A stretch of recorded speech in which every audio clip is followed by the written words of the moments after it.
Hello! In this video I will show you how to enter recovery mode on OPPO A3 Pro. So you have to start by powering off your device.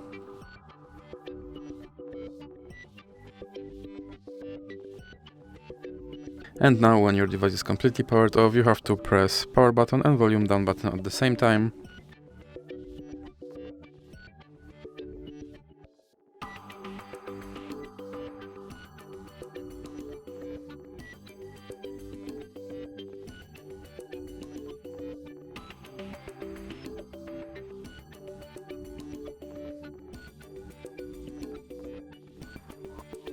And now you can select your language by using volume buttons, and then select your choice by pressing power button.